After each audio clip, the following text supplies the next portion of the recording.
Why do we create? With infinite options for consumption at our fingertips, why do we still feel the urge to make? Is it about the product or the process? Or perhaps it's something bigger. From the moment of inspiration, we are put at a subconscious crossroad: fear or love. This inconspicuous decision can be the difference between a fulfilled creator and one who is never quite satisfied. To better understand this choice, we must look through the lens of our own experience. The honest truth is that not everyone is creative. Creative people understand this. It isn't a hobby or a way to pass the time, it's an absolute necessity. But this God-given gift can become a curse if not used intentionally. We can slip into the view that creativity is merely just a means to an end. It can push us to create for our own glory, to be motivated by envy, and to view our creations as a benchmark for our own self-worth. This is what fear looks like: unsatisfied, unconfident, and inwardly focused. To understand what love looks like, we need look no further than the creativity of a child, unbounded, joyful, and oblivious to the opinions of others. The profound mystery of the creative act is answered simply by the freedom of an inspired child. When did we become so afraid? At what age did our creative joy become clouded by self-imposed limits?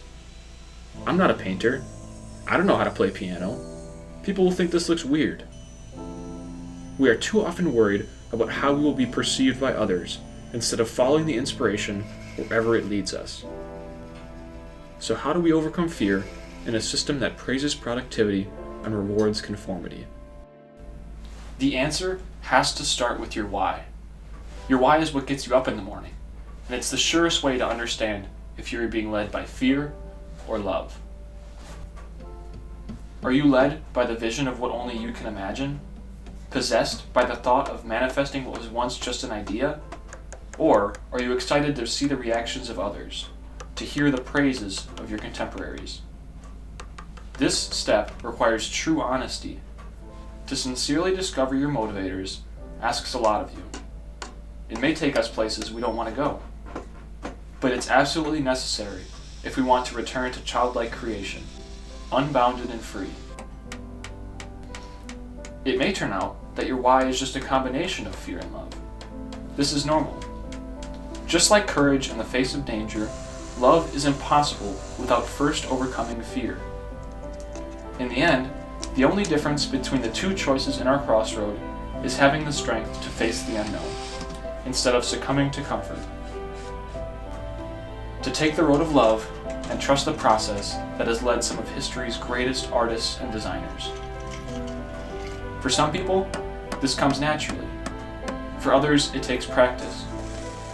With love, the process transforms. Mistakes are no longer failures, they're lessons. Detours on the road trip to mastery.